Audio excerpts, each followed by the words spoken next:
Estamos falando aqui sobre problemas de tireoide, diagnóstico, prevenção, formas de tratamento, quando a cirurgia realmente é necessária, com o Dr. Roberto Elias, ele que é cirurgião de cabeça e pescoço, ele é membro efetivo da Sociedade Brasileira de Cirurgia de Cabeça e Pescoço, membro da Sociedade Americana de Cirurgia de Cabeça e Pescoço, doutor em Medicina pelo Departamento de Cirurgia da Faculdade de Medicina da USP. Lembrando que nós estamos ao vivo aqui pela Jovem Pan Online e queremos a sua participação, comentários, perguntas pelas redes sociais, no Facebook, a nossa página Jovem Pan Online, pelo Twitter, @portal Jovem Pan, ou você pode escrever um e-mail para a gente também, espaço@jovempan.com.br.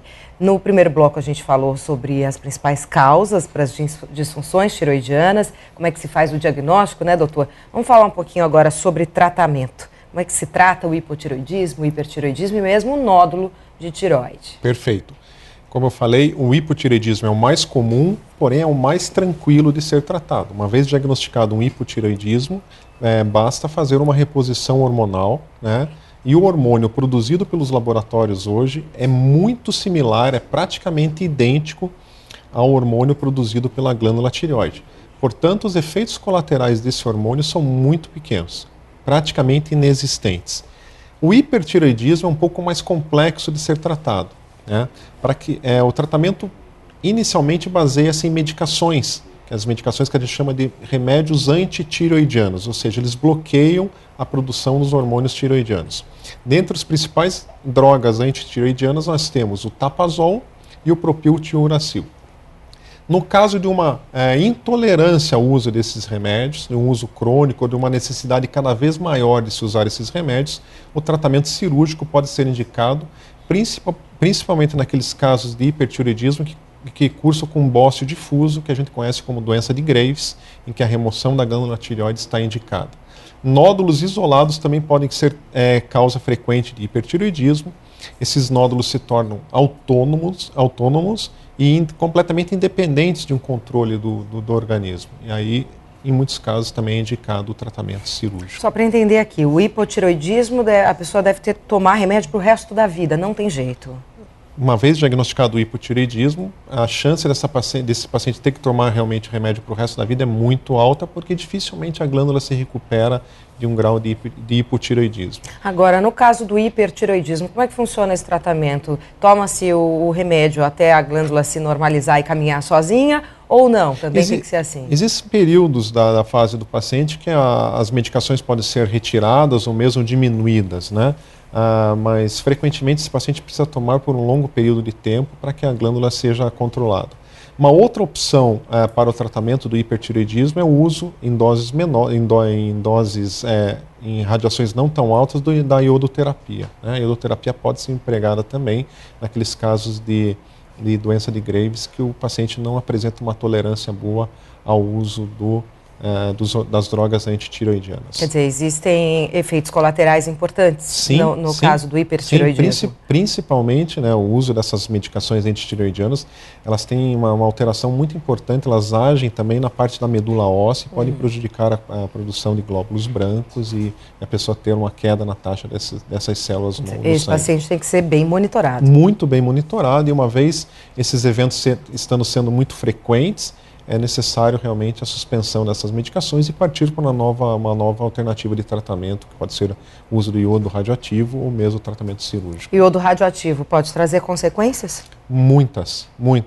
A gente sabe que ele não pode ser administrado em mulheres que estejam numa fase de risco, uma gestação, né? Então, uma vez usado o iodo radioativo, essa mulher tem que esperar cerca de 2 anos para não ter uma gravidez por causa do risco de uma teratogênese. O iodo radioativo pode trabalhar na medula óssea, causando alterações na medula óssea. E existem casos associados com segundos tumores no uso do iodo radioativo. Então, não é também um tratamento completamente inócuo e sem efeitos colaterais. Bom, em alguns pontos, em alguns casos, a opção mesmo é a cirurgia. Sim, a remoção da glândula total ou parcial? Preferencialmente total, né? Preferencialmente total, porque uma vez a glândula sendo removida parcialmente, existe risco desse parênquima remanescente, desse restante de glândula ser produtora de hormônios em excesso e a cirurgia não ter sido tão eficiente como deveria ser. E aí, doutor, como é que é essa cirurgia? Como é que fica o paciente depois? Tem cicatriz, não tem? Como é que é a vida dessa É uma cirurgia pessoa? que hoje é feita, é uma das cirurgias mais comuns que existem em consultórios de cirurgia de cabeça e pescoço, né? Hoje em dia as cicatrizes estão cada vez menores, uma cicatriz que é realizada na porção anterior do pescoço, muito próximo da localização da glândula tireoide. A remoção da glândula é feita quase sempre, retira-se quase sempre toda a glândula, né? E existem dois cuidados essenciais na cirurgia de tireoide. Primeiro, conservar 4 glândulas importantíssimas que estão ao lado da tireoide, chamadas glândulas paratireoides. Essas glândulas regulam a concentração de cálcio no nosso sangue.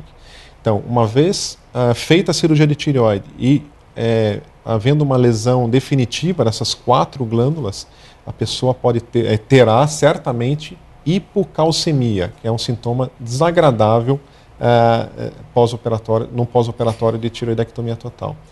Um outro cuidado que tem que ter é a conservação de 2 nervos que inervam as cordas vocais. Então, existem riscos para uma alteração da voz nesse paciente que tem uma cirurgia de tireoide.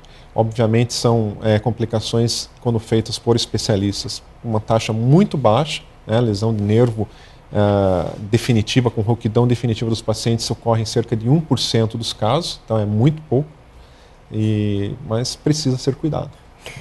Bom, quem propõe tudo isso? A gente se percebe aí um problema de tireoide, tem que ir ao endocrinologista. Perfeito. E aí ele recomenda qual cirurgião que deve fazer esse procedimento. Perfeito. Comumente os pacientes que apresentam alguma disfunção de tireoide, ou hipotireoidismo, procuram o endocrinologista. É instituído um tratamento clínico não cirúrgico, com as alternativas que eu apresentei anteriormente.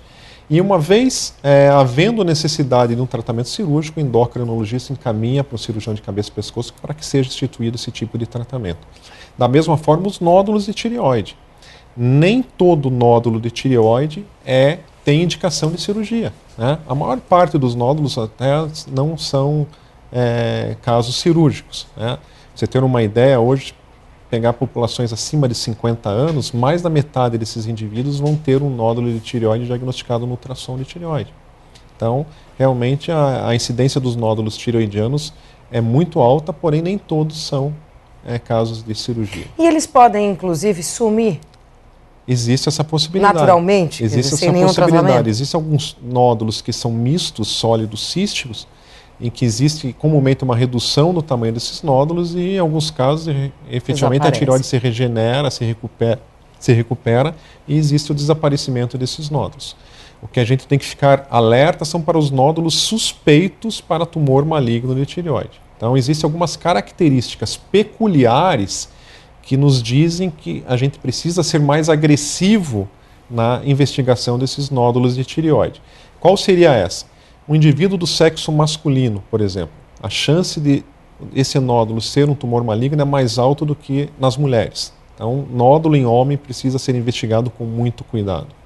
Um nódulo que está crescendo rapidamente, tem um ritmo de crescimento muito grande. Por exemplo, a pessoa foi fazer um check-up, diagnosticou um nódulo de tireoide, 6 meses após o check-up, esse nódulo duplicou de tamanho ou triplicou de tamanho. Esse é um nódulo suspeito para ser abordado de uma forma mais agressiva. Nódulos com limites imprecisos, nódulos com microcalcificações no seu interior, nódulos com vascularização central precisam ser investigados de forma mais agressiva. Qual é a investigação hoje em dia que é mais agressiva além do ultrassom de tireoide? É a punção desses nódulos utilizando uma agulha fina e guiada pelo ultrassom de tireoide. Então, esse é o exame ideal para que se faça o diagnóstico de um nódulo suspeito de tireoide para neoplasia maligna. Olha, daqui a pouquinho a gente vai falar ainda mais sobre esse assunto com o Dr. Roberto Elias, que é médico cirurgião de cabeça e pescoço, doutor em medicina pelo Departamento de Cirurgia da Faculdade de Medicina da USP. Daqui a pouco voltamos. Até já.